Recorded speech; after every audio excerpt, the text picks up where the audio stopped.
your favorite podcast, everybody. Girls Unscripted, Bachelor in Paradise edition. She's charming and she's Carolyn. She is Beauty and she's Grace, and we are here to recap episode 7 of season 10, Bachelor in Paradise. Let's get right into it, Grace. I'm going to jump in head first. Animals for credits. Give me your thoughts. Animals for credits. It is much akin to the opening of White Lotus. It's different and I don't care. It's different and I don't care. It's a new open. They aren't anything alike. They are exactly alike.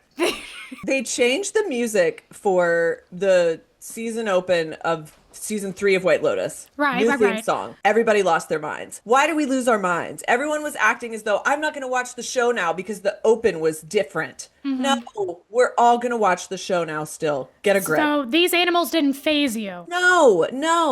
They have edited the show to look like Claire was talking to a raccoon before. Right. Seeing a couple geckos on a tree, it's not going to faze me. Well, that's what I was going to say. It was almost like, all right, well, let's try maybe leaning back into the old Bachelor in Paradise feel for a second to see how people respond to that. I personally found it lazy and not that funny. I would rather see Claire talking to a raccoon. It was an attempt at whimsy, which I love. Right, because it is the summer of whimsy, and they did try to whimsy it up. And also, just to give you a heads up, sister, we're going into whimsy fall. I know that you're supposed to change things up per season, but executive order, I'm not going to. It was the summer of whimsy. We are cruising right into whimsy fall because I tried to make it the summer of whimsy and it was a little bit of a bummer summer for a lot of people. And so we are re-upping whimsy and it's going to be whimsy fall. It's spilling over into whimsy fall? I said what I said. Do you think it's going to go through winter? Is it a whimsy 2025? I don't know, but I'm kind of on a power trip. I feel like Anna Wintour and I just announced the new season of Vogue.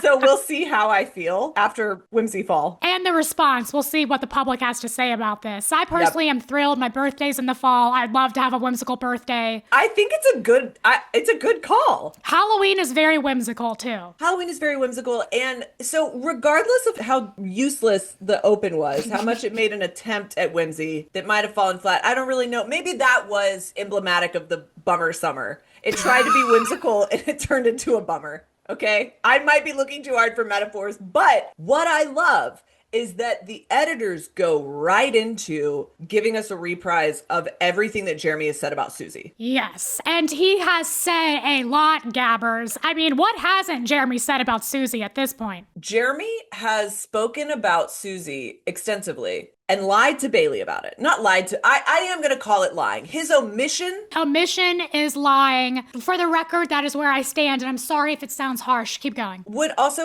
internal House Counsel John Murdoch call legally in a court of law, is omission considered lying? That's what I don't know. I think so, because I think there's a thing called, it's like the good faith clause, that both parties are in good faith, and if you're omitting stuff, then it's out of good faith. I don't know. I'll ask him right after this. I really like the idea of us dragging your father onto the pod to talk about law. Grace, I don't even know if he could get a sentence out within the amount of time we have allotted here. He is a very methodical, thoughtful man, but it takes a minute. So Jeremy is coupled up with Bailey, and he has omitted his obsession with Susie. But what's interesting about this show is that unlike any other previous season of Bachelor in Paradise and kind of any other show that I can call to mind at the moment, the editors have provided us consistently with the footage of him talking about Susie. And so we know what a dirtbag he is. There is no way, we know that if Bailey's confronted with this information, which we've been waiting for this confrontation, we know we've been given receipts all season long by editors, which is kind of unusual. Really? They give a little more room for a Jeremy to be like, I didn't say that. Maybe they'll roll the tape at the reunion show. They served him on a platter for sure. They have consistently for several weeks now been rolling the clip back. I would propose to Susie on the spot. Yes, I would propose to Susie on the spot. As recently as the bird episode, which I think when Jeremy talks to Bailey, which we'll get to, he also is not in good faith and just omits. Because I think the details around this, I think, are what he's able to twist enough to get Bailey back in his good favor. But we'll get there. We'll get there. Yeah. Kim pulls Faith aside and tries to act like he has some news to break to her. But the news he has to break to her is, I'm going to wear a heart monitor. Kim, I'm worried. You know, this heart thing has been going on for a minute now. This is a good opportunity to remind our gabbers listening that you should encourage your parents to get their hearts checked. Oh, that's good. Use the platform. If there is any semblance of what feels like elevated heart rate or whatever, and you are past 65, you go to your GP and you ask for a stress test. That's right, you do. We are not sponsored by the American Medical Association or the Red Cross. But we can be. We are open to any sponsorships at all.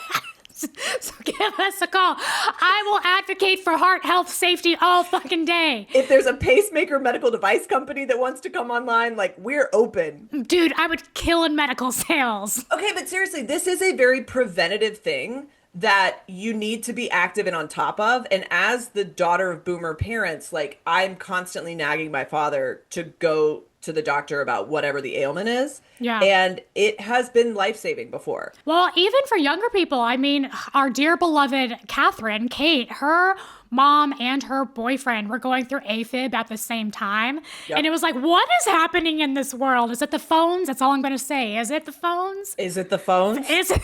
I'm not saying it's the phones, but is it the phones?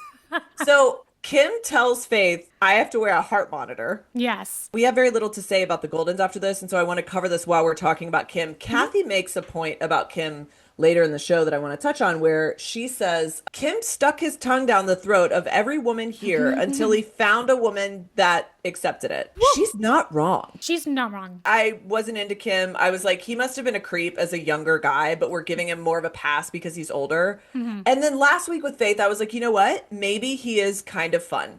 Yeah. And he galloped and trotted on the beach with her.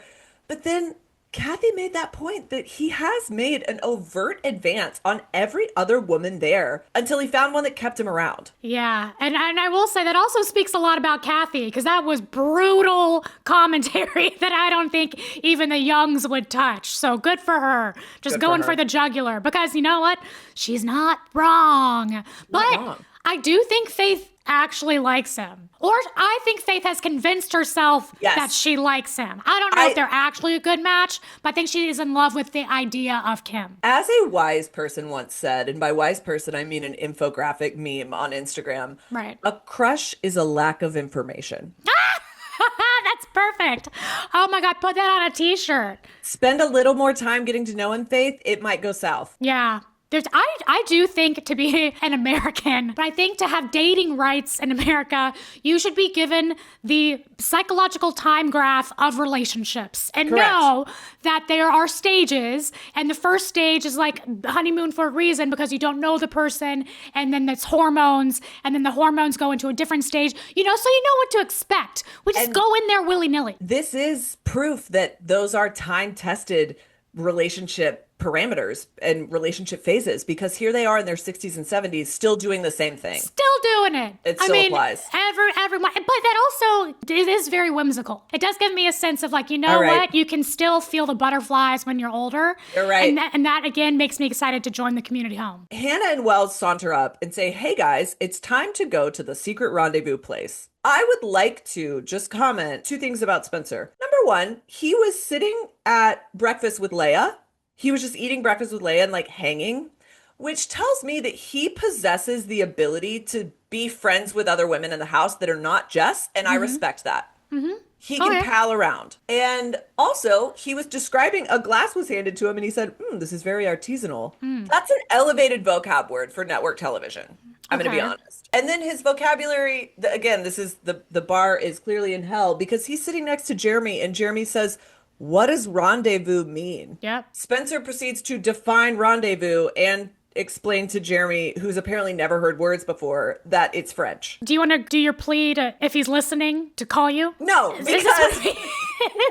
Has Jonathan been replaced as daddy and we have a new father? No, I'll tell you who I want to call me now, and we're going to talk about this later. Jeremy is out and Brian is in.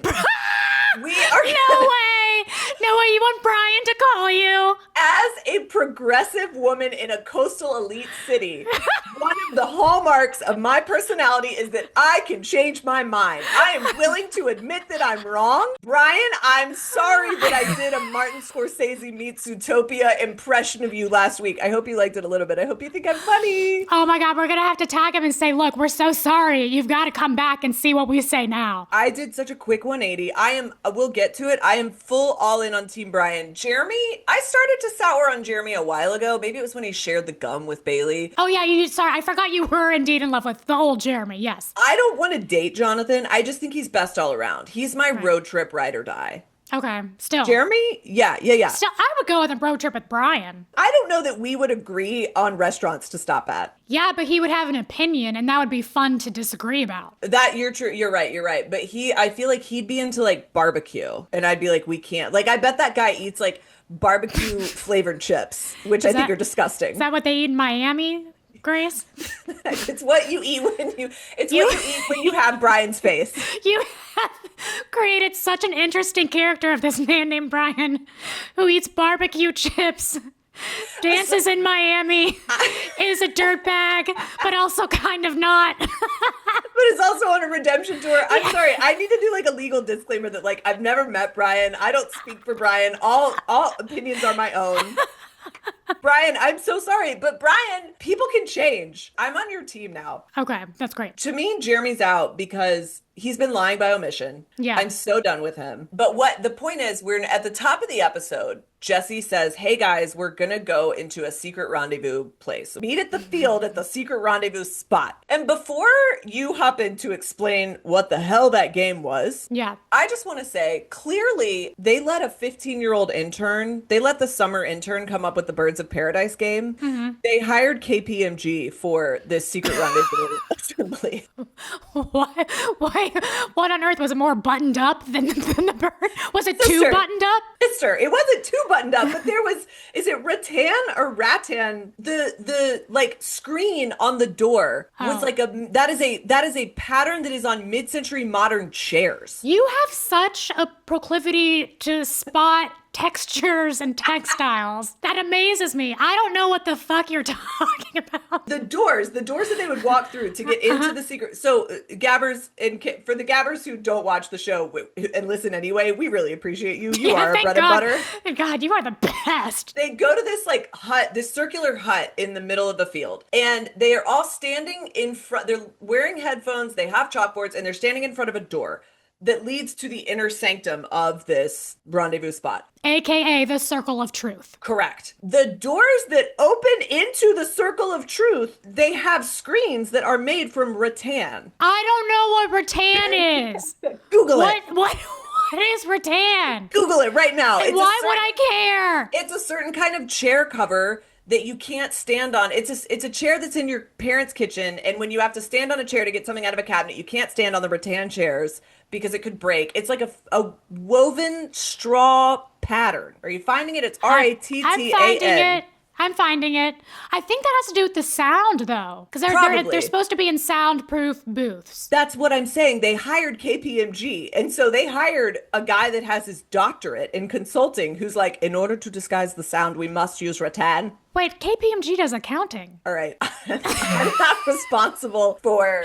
Do they do consulting? I don't know. McKinsey? Spiritually, yes. I mean McKinsey. Am I wrong to confuse the two? No. No. We're all over the place. But yes, I understand what you're saying. So all I'm saying is they hired a big time consulting firm to build out this challenge. Well, yes, I understand. Structurally, it was a masterpiece because it was, as you said, this circular structure with soundproof booths. That's hard to say, Gabbers, if you want to try it. Soundproof booths for each individual, and everyone has a chalkboard. Everyone is asked questions to write on their chalkboard the answers. It's a compatibility test. So the questions are tailored to things that would make these people compatible. Like, when do you like to have sex? How do you like to unwind? And if you have the most matching answers, then you will not get eliminated this week at the rose ceremony. You are safe. You are peachy keen. Now, if you get more than 5 answers right and you're not in a couple, you go through the rattan doors, meet in the circle of truth, and have the most awkward 2 seconds of your life as Jesse stands there and goes, I'm gonna leave you to it, and walks away expecting some crazy moment, as if they think a Love Island coitus is about to occur or something. That no one's gonna do anything in here. Honestly, this was a macrocosmic, this was the kissing booth on a macrocosmic scale. They were claiming compatibility and they were giving couples a chance to think about being with someone else. So like if I had stood behind the rattan door and I went in to see who my, according to our answers, most compatible match was, which by the way, I don't think the questions they were asking proved compatibility necessarily. What would you ask? Do you know rattan? Do you tape your mouth shut at night? I think that they Googled what are compatibility questions. Yeah. What time of day is the best time of day to have sex? Brian, where would you stop on a road trip? Where would you stop on a road trip is a lot more telling. Like which fast food joint? Correct. Yeah. The point is, they're putting pairs together that are not coupled up. They're revealing them to each other in this circle of truth, where no one else can hear them, no one knows what they're doing. And so producers are in hope that someone will get a little tempted to maybe venture outside of their couple and either say something to this compatible partner. But even if you don't do anything in the circle of truth, the producers are like, okay, let's up it up a notch. You can have a secret rendezvous meeting later, whatever the fuck that means.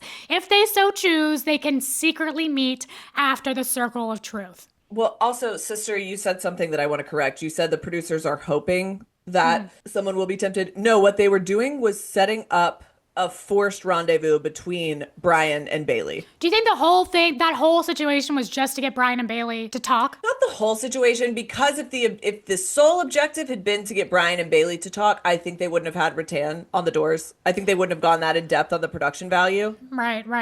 What they wanted to happen was they wanted Brian and Bailey to meet in the circle of truth and then have a chance to secretly meet later without anyone else knowing about it. Because if they set that up, then Brian is given a chance to tell Bailey what a piece of shit Jeremy has been. Do you think they added on the secret rendezvous just so Bailey and Brian could talk? Yes, because also look at the production value of the secret rendezvous versus the circle of truth. Because the secret rendezvous turns out to be, let's go talk by the pool. No rattan. There is no rattan at the secret rendezvous. There's no rattan. There's like Keith in the background. I mean, it's not very secret or a rendezvous. And what actually happens turns out to be just the same exact thing, but in front of more people. So that's interesting. Also, one thing about my guy, Jesse, who you know, is he's got a long way to go with me. Why was he wearing a Bluetooth earpiece of a businessman from 2003 for this whole thing? I didn't even notice that. I thought his presence was very awkward, to be frank. If you wanted to source this prop for your own movie, you would have to build a time machine to go back to the Dallas-Fort Worth airport in 2004 and find a businessman and empty their earpiece. Here's the problem. Here's what's happening. They're trying to make Jesse Palmer like the Ariana Madix of Love Island.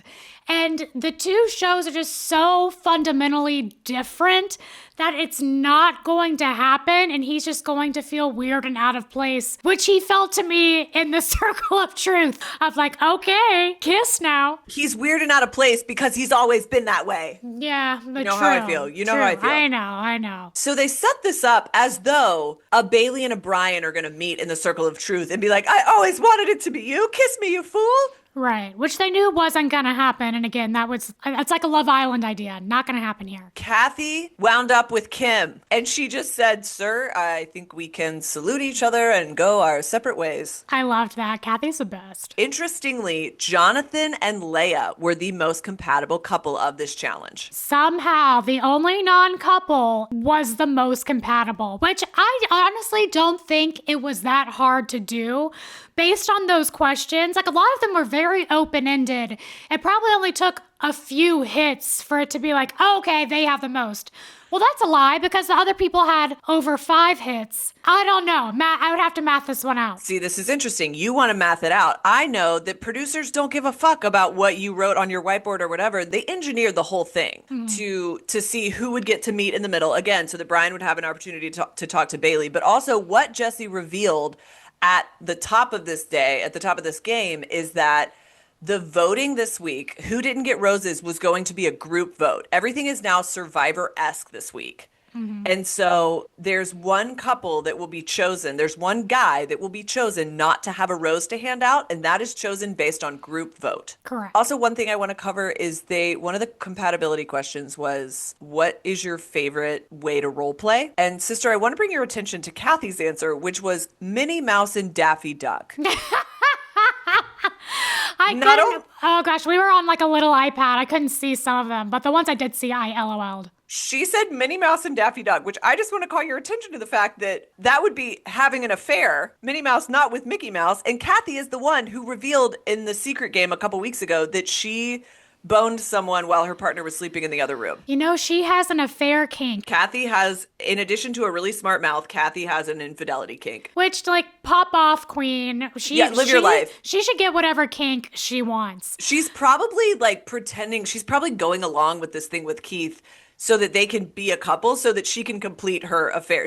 Anyone else she's with is an affair. Right. It's just, a means to an end for her. But Leah and Jonathan, as you said, win and are protected. They're not going to be sent home. At the rose ceremony at the very end, Jonathan gives her a very cute "you're welcome," because they have talked things out through this episode and are in a better place. I don't know. I'm still just like, whatever. If they get far, it's because the games are stupid. Now that Bailey and Brian have met in the circle of truth, there is an option for them to have a secret rendezvous later. Bailey is immediately like, no, I don't need to. I'm so obsessed with this dum-dum named Jeremy. Brian's next move is not the smartest. His next move is to write her a note that says, Bailey, I just want to talk. She goes to tell Jeremy, for reasons I could not tell you, Jeremy is asleep. Yeah. Everyone else is like down by the pool partying it up, and Jeremy is sleeping, like eye mask on and everything. Yeah. He is in REM. And she goes to be like, hey, Jeremy, Brian said he wanted to talk. Isn't that weird? Kiss, kiss, kiss, kiss. Good night. Right. And we see that Brian is waiting for Bailey at the secret rendezvous spot. There is no rattan in sight. I will say that he mentioned that it was like 1 a.m. by this point. So I was like, damn, I would be asleep too. But everybody else was still out there. And I was like, damn, to be young and alive. And then I realized that if Bailey came out anyways, which is what happens, right? Because what you were saying is that Brian comes out, he's waiting for Bailey, he's looking at the moon, he's drinking his champagne, he's looking at the moon, he's drinking Bailey's champagne, and she never comes. So it's just a dud event.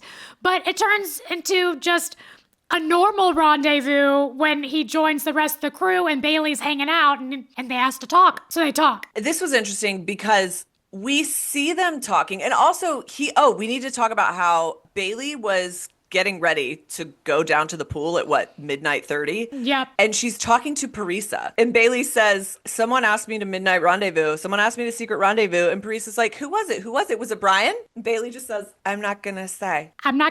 She's like, okay, I understand that, but is it Brian? Can we do role play? Okay, who am I? I'm going to be Parisa, you be Bailey. Okay, someone sent me a secret rendezvous note. Who was it? Who did that? Someone did it. Was it Brian? Someone sent me a secret rendezvous note. You don't have to tell me, but was it Brian? There was a note sent to me, and it was a secret rendezvous. I feel like it was Brian. Was it Brian? You could tell me. Someone sent me a rendezvous note. If you say someone in a sentence again, I'm going to take that as code that it was Brian. Rendezvous happen, and I was asked to be in one. So Parisa finds Brian, and she's like, yo, did you try to secret rendezvous with Bailey? And Brian's like, yep. Brian's like, hell yeah. But okay, also, the only thing that I fault Brian for in this episode is I do think I would have chosen to tell my partner before doing that, because that inadvertently throws her into this mess that she didn't even know existed. And if I were the partner, I would have been like, it would have been cool, Brian, if you would have given me a heads up, because maybe we could have strategized for something better than how it unfolded, because it did not unfold in the best way. Brian is not a gamer. He is not a strategist. based on his note that said, Bailey, I just want to talk, she thought he was being, as she said, I believe, schemy. Yeah. So she thought he was like trying to hook up. And she was like, no, of course I'm not going to go. And then Parisa doesn't know about it. Bailey further looks bad for not being honest with Parisa after Brian is very honest, but hasn't been honest with her in the first place. Brian has no gameplay. He has no ability to play the game. And the fact that Bailey and Parisa were in the same room together, I was like, hey, are they roommates? If they are, that's so dumb to send a secret note to the room where Parisa is and have this happen. This goes back to my conspiracy theory, sister, that the producers are in fact flying by the seat of their pants. Yeah, that's true. And also they could have just been getting ready together and they were like, this is the chance. Now do it right now because they're together. I see what you mean. I got you. So eventually, it's probably 3 a.m. at this point. But Bailey and Brian finally sit down. The producers have gone to such rattan lengths to organize a secret rendezvous. And the rendezvous is just super chill. Yep. And he proceeds to tell her about Jeremy and Susie. And he does start it kind of weird. He's really torn whether to do it back or forth or not. And he's like, well, I don't know if it would be helpful. He does know if it would be helpful. That's why he's here to say it. I think he's just like awkwardly not wanting to take the plunge yet. I thought he told her in the best way he could have, except... What? Except he tells her, devastating news of like, hey, the guy that you're in love with wants to marry someone else and said you were a mistake. She's crying and he's like, oh, and everybody knows. And then like, literally everybody knows. Just so you know, everyone, I would feel mortified. That would be a trauma canon event. She did feel. She said, I want to go home after that. And it truly wasn't because of what Jeremy had done. It was because everyone knew what Jeremy had done except for her. I felt back like in 7th grade, like ugly, like puberty Carolyn, like uncomfortable, sad. Oh Everyone my gosh. knows you have a zit on your face and no one has told you. No one has told you. And they all think it's a big joke. Well, okay. So here's the thing. I will give Brian his delivery. Except for the waffling at the top, and except for the sticking the knife in on everybody knows. Right. His delivery wasn't bad. Right. The biggest thing I love is that he came with receipts. Yes. And he didn't know this at the time, but he had the whole arm of post-production behind him because we as an audience, normally this is kind of what I was saying at the top of the show, is that normally on shows like this, we have a hearsay statement, and there's no way to prove it. Editors have been hitting us with Exhibit A for the entire season. We have seen consistently what Jeremy has said. And so there's no doubt in our mind as the viewer that Jeremy has in fact said these things. Do you think it's that surprising? I feel like it's a common reality TV move to give us someone to really hate for a good reason. And like them giving the receipts is a really good reason. For this franchise, it's surprising. Interesting. It is unusual. I'm telling you, I believe on this franchise, the normal SOP is that when the conversation comes into question, that's when they show it.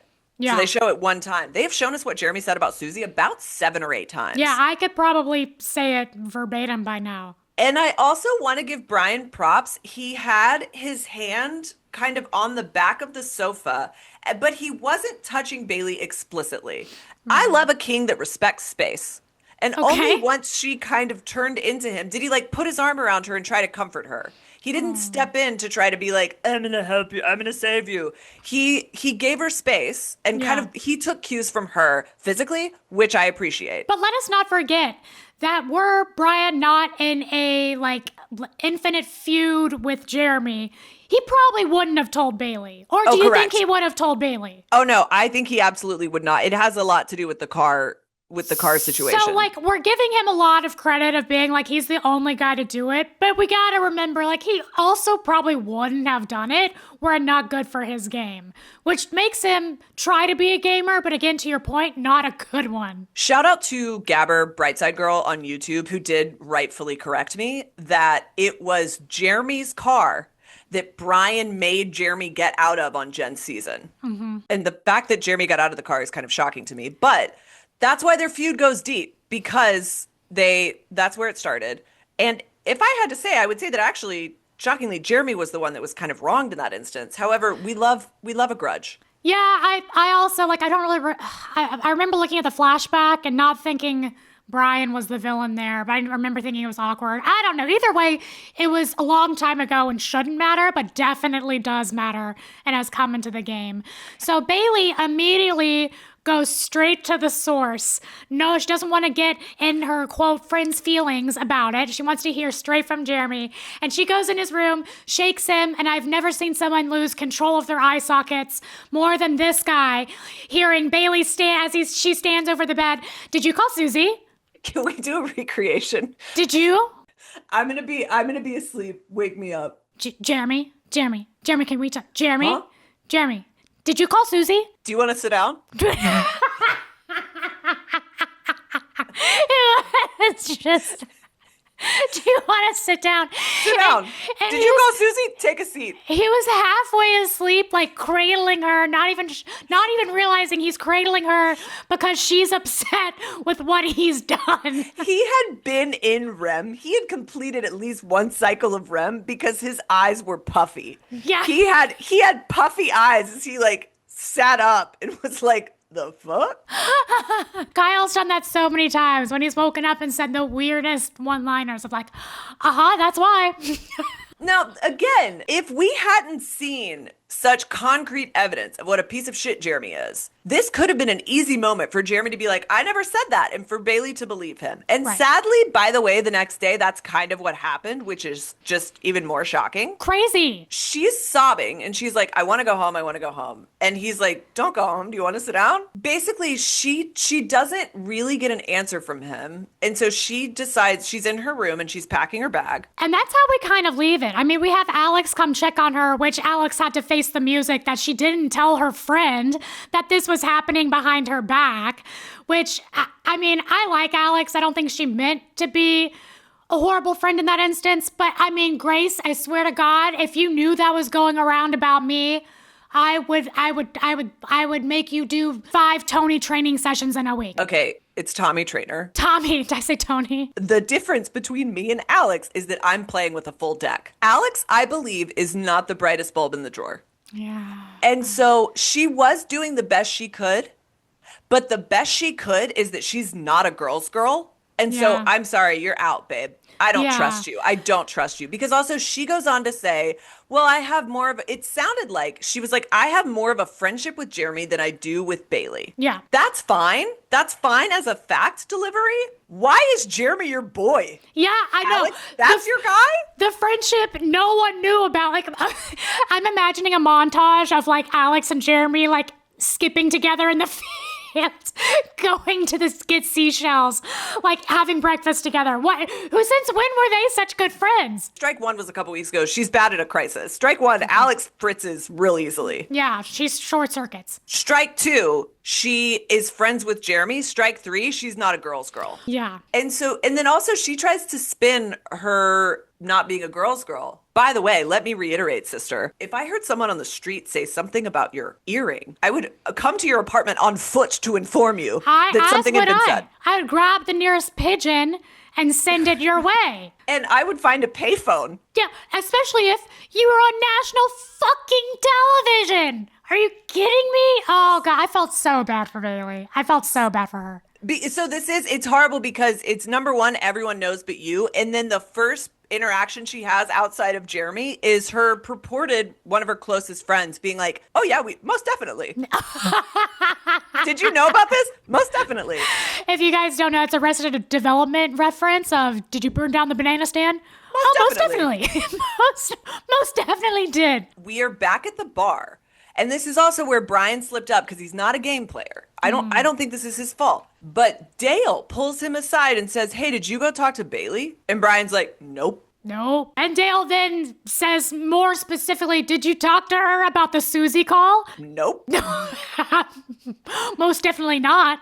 Most definitely not. Not. So in this instance, Brian brands himself a liar, according to Dale. And I was watching with my friend Tom, and she said immediately after this happened, she was like, since when is Dale the shot caller here?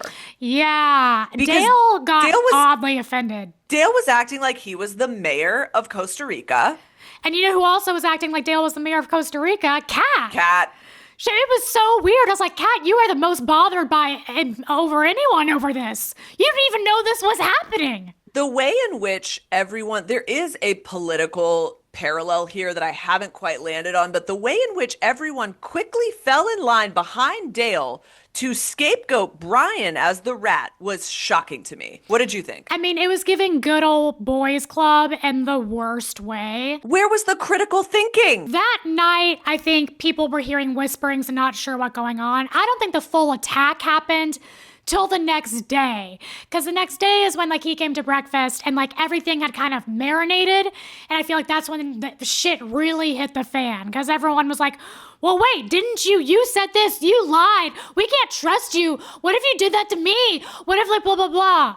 They have everyone on this show, with the exception of a few, they all have such smooth brains that all that they were capable of thinking the next day was, who told the most recent lie? It's Brian. Fuck that guy. Yep. What? And they're like, Kat was mentioning, well, what if he lied? Would you trust him in the game? What is it? Yeah, the logic is not like connecting A to B. The main headline is the way in which everyone turned on Brian so quickly was shocking to me. Yeah. Because, by the way, like if we're just going to talk about it from a gamer standpoint, you need to ostracize the person who told the worst lie. It was almost so disproportionate that I wonder if there's more behind people's dislike of Brian. Like, is there something we haven't seen? Is there a dynamic that we're not privy to? Because they got so mad at him for telling the poor girl the truth that she was going to see on national TV anyway. And yeah, I think it was because he did it for gameplay.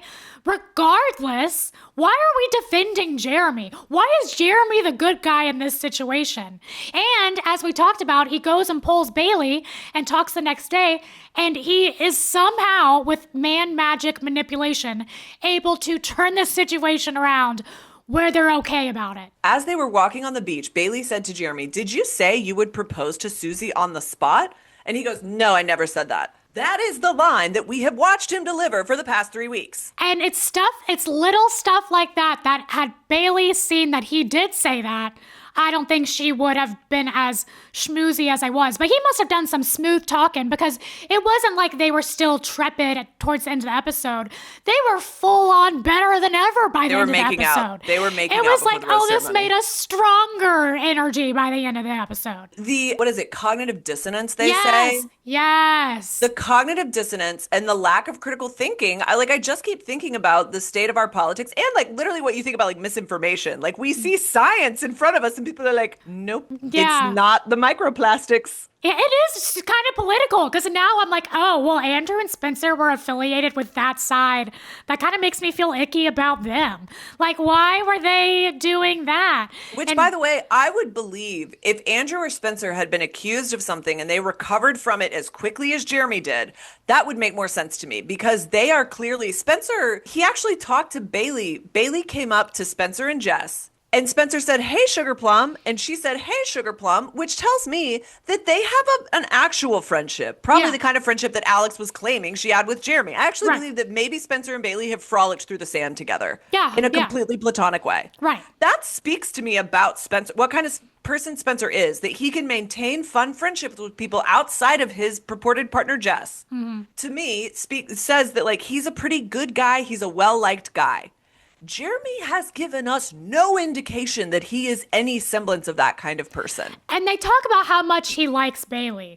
He hasn't told us how much he likes Bailey. He hasn't told Bailey how much he likes Bailey. He's just told Brian how much he likes Susie. I wonder what the public opinion is on this. Are we in the majority that we're like, Wells was the voice of reason here? Or are more people on the other side? Do you know? Online? No, I haven't looked. Also, we're not even 24 hours out from the episode, so I haven't had a chance to see a lot of commentary today. And I'm sorry, I don't mean to shit on men in America right now, but there is a way in which, in the history of civilization, men have been able to avoid accountability. Yeah. They can lie, and we have to believe them sometimes. Mm-hmm. Now there are smartphones, and there are cameras, and there are location trackers. It's a lot harder. Men are getting caught doing horrible things. And I, again, not to generalize, but it is often there are not Facebook groups called "Are We Dating the Same Woman?" Just saying. And And so we are seeing a generation of men on this show who think that they're not going to be held accountable. And it's like, Jeremy, we've seen the tapes, babe. You're dumb. Yeah. How dare you say to Bailey on the beach, no, I never said I'd propose on the spot. 3 minutes earlier, I'd propose on the spot to Susie. Absolutely ridiculous. And so Parisa and Brian are now under hot water because, again, the person that gets the most votes to leave has to leave Paradise. And Brian is like, great, now we have a huge target on our back. So Parisa encourages Brian to talk to Jeremy, and Grace, I need you to put your acting chops back on, because he tries again to make a deal, but the deal doesn't go well. I'm not going to take back my Martin Scorsese as the possum from Zootopia as Brian. Yeah. I'm not going to give, Brian's not a good enough of a gamer for me to really, for me to approach that interaction as though there was actually anything political at play. It felt like a Hail Mary. Yeah. It felt like a last ditch effort. It felt like a tail between his legs. And I loved how he framed it, how he was like, so and he kind of twisted how it happened. Like, which is fine, whatever. He still told her, so I'll take it. But he goes, but hey, so glad you guys could clear the air. Isn't that great? Awkward silence. Oh my gosh. I was just surprised that Jeremy didn't hit him or something. The way that Brian said, so glad you guys could clear the air, is almost like watching a politician apologize for something they didn't do. Yeah. It's like Brian doesn't have any other option. Right. Except to say sorry to Jeremy, which is a sad state of affairs. But that's the twist of the game. That wouldn't happen in Bachelor in Paradise normally, but now that it's Bachelor in Paradise / Bachelor Pad, it's a different thing. We're voting people out. This is why I say I think the producers were flying by the seat of their pants, because if you're on a show like The Traitors, you spend weeks ruminating about how you're going to form alliances, how you're going to win challenges, and even you have the time in between the challenge and the elimination ceremony to think and to ruminate on what you're going to do. Yeah. The producers are throwing so many things at this cast that it's lawless, and so they can't even really consolidate their strategy. This is what I think happened. I think they were like, okay, well, let's try this compatibility thing. Didn't really work. Let's try this. I think they tried for kind of the romantic Love Island angle this last challenge. It looks like they're leaning into the physical aspect and mental puzzle challenge aspect in the next one. So I think they really are just like trying each episode. And Grace, I hope I'm wrong, but I went to dinner with this girl on Friday and she said there's only a few episodes left. Oh no, that sounds accurate. How are they going to get rid of everyone so fast? The show goes at a steady, slow climb. Mm-hmm. People are coming in, people are leaving. And then suddenly you get a Jesse Palmer Frankenbite where he's like, decide if you want to go to the fantasy suite. Yeah. It gets down to like a couple people and then it really is a steep drop. That's true. It's a historically steep drop from the like third act of the show to the end of the season. Yeah. And so I believe that there are a few episodes left. And it again, they always get messy. I don't know if it's because like it's the end of the summer and the producers are just tired, but it's like they're just trying to throw a bunch of stuff at the wall and see what sticks. Right. And so God only knows. Normally they do that with romance where they're like, suddenly they're like, could you see yourself changing this person's diaper after you're in the fantasy suite with them tonight? If not, go home. You're still here? Propose. What are they going to do? How are they going to give us that version of chaos with $500,000? I love how the time is so warped and Jeremy uses that to his, like, he tries to make it to his behoofle, but it doesn't work. Well, he's like, well, I said that 7 days ago. Like, that was back in the Renaissance, guys. Like, I shouldn't be held to that. It was a week ago. I don't think he even says 7 days. I think he's literally like, it was 4 days ago. Yeah. Like, it's something preposterous. And things changed in paradise, man. Which, again, that is the rhetoric of someone who thinks that they're not going to be held accountable. Yeah. Because he thinks he can just say, it was medieval times, it was different, Bailey. And she's going to be like, okay. Well, I'm curious how this is going to play out, because I think Bailey and Jeremy are going to get far, and I wonder if they're still together, and I wonder what it's going to be like for her to watch this back. So many things. Hot take. I think that if they are still together, I think that if they were still together by the end of the show, he would have done more stupid, shady shit like this to tip her off to what kind of person he was. Yeah. I also think if they had left the show together, he would have done stupid, terrible shit at long distance, and then they would have broken By up. the way, for all we know, he could pull a Nick from Bachelor Pad 2 and take the money back. Oh my God. There are many opportunities in front of us for Grace, Jeremy's that's what's bad gonna behavior. happen. They're gonna do, the producers now are gonna tailor everything so that Jeremy gets to the end, because he is, out of everyone in the lot, they know he is the most likely to take that $500,000 and ruin that sweet girl's life. Oh man, I hope that doesn't happen, but I hope it gets close. Spencer would be like, not only do I not want the $500,000, I want Jess to have $10 million.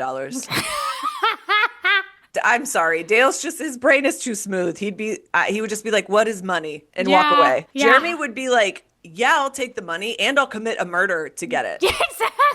Everyone else would do something. They would reject the money and do 6 good deeds. Yeah. Jeremy would he would steal the money from someone and commit homicide. Exactly. He would do it all at the same time. I mean, look, we go to the rose ceremony, and somehow the votes wind up in Brian Parisa's favor, and they do not get sent home. But unfortunately, Kim and Faith get sent home over Keith and Kathy. It was a little ageist because they were like, the people that we saw vote for Kim were like, they were just like, Kim's ticker's tired. He's not a good player anymore. I was going to say, I feel like we didn't see many votes for them, so I was surprised that it happened. I saw people being like, do they really like each other that much? Like, do they like each other to this, like, making out extent? But I didn't see them, like, I didn't think they were going to go home. I thought it was going to be Keith and Kathy. I think that the same day that they recorded Jesse's ADR, where he was like, there'll be $500,000, it's like Bachelor Bad but bigger. They also recorded audio of a contestant saying, Kim's heart might give out. I guess I'll vote him off. Yeah. Because that was what we heard as we saw them voting for Kim. It was ageist. It was ableist. I'm sorry. Oh, yikes. Poor guys. And I do think they had a connection. And talk about me doing a rabbit hole after this. I want to see where they are now. True. I gotta know. I would like follow up. I was surprised that Brian and Parisa made it, honestly. I was surprised based on what a witch hunt there was at the rose ceremony. I know, but that's what makes me think I think there were a lot of other considerations. They were just focusing so much on the witch hunt that there were enough votes to get him by. But barely. I don't think it was by a lot. I think it was just like by a few. Sure. Because we saw like 6 off the top of my head that did vote for them. But also, by the way, this is the thing about television is I don't think the producers had to take an actual vote count into consideration.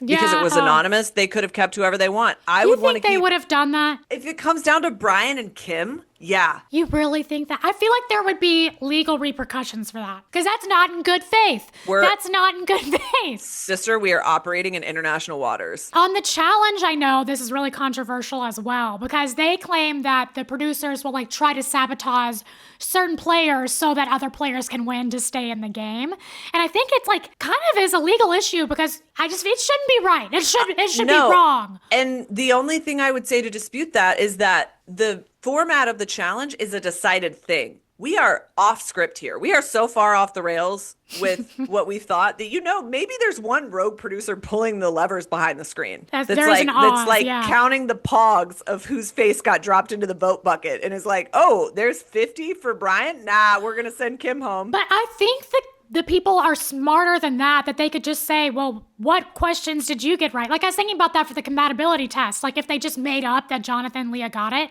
well, wouldn't Jonathan and Leah be like, well, what questions did we get right? And then realize that they didn't get any right? Like wouldn't they figure it out kind of? Maybe, but would they even be incentivized to try and get to the bottom of it? Because Jonathan and Leia being safe didn't jeopardize anyone else in the way that it did last week. I just give them as an example, but I mean, there were like 7 other couples that could have been like, which ones did you get right? Man, they would have had to get 7 right to do it. Guys, which ones did y'all, like there's enough math out there for them to figure it out. Sister, you're implying that that the layperson is good at keeping track of math. I mean, it's not that crazy. It's just like, how many did we get right? Well, how many did you get right? That's so funny. Which ones did you get right? I would ask. They have nothing else to talk about. They're not doing anything else. You're right. They have so much time on their hands. So looking to next week, what I was kind of excited to see is that for no reason at all, again, all bets are off in Paradise. Inexplicably, I'm excited to see how we get there. Inexplicably, next week, everyone starts coming for Alicia and Sean. Yes. in the preview we saw Alicia breaking down, and we see people talking to Sean being like, I just think this is a dirty play. I can't believe you would do this. We barely saw Sean and Alicia on this episode. Sean, I think, is going to spearhead the hunt for Spencer and Jesse, is what it sounded like in the preview to me. Oh, yeah, because he said they're a dangerous couple. Yeah, and then Kat is going to be the mean girl of it all somehow to Alicia. I don't know. It does get messy. And that is the advantage of this type of show format. Is like when you throw in politics and stuff like this, it's going to get messy regardless. There's no way that it can't. Because you have to make decisions and you have to like send people home. And that's people take it personally. I also think that because it's so lawless, they don't know how to strategize for what couples to eliminate, really. Because I would hear Spencer and Jess and I'm like, especially what you pointed out last week where Jesse Palmer said you could win up to $500,000. Yeah. I'm like, if we need Spencer and Jess to take the bag because they are the most likely to decline the bag, choose love, and split the bag with everyone. Right. Oh, if that's an option. There are so many ways. There are so many options between where we stand now and how you get to $500,000 that we can't determine. We can't determine which couple is dangerous. Which probably tells us if Sean is going around saying Spencer and Jess are dangerous, he's not a strategist because he was just throwing something at the wall. I'd say he's the only strategist. That's what I would do. I would say, hey, no, why are we keeping these soft motherfuckers around? Let them be in love elsewhere. They're gonna hinder me. They're gonna win. There's no way for me to win. You gotta be strategic. You do that, sister. As soon as there's an elimination and they're gone, I say to everyone else, hey, did y'all notice how Carolyn was really adamant about eliminating Spencer and Jess? That's true. Why do you think she was so adamant? Because she's a greedy bitch and she wants the money for herself? Did y'all notice how crazy Carolyn acted last week?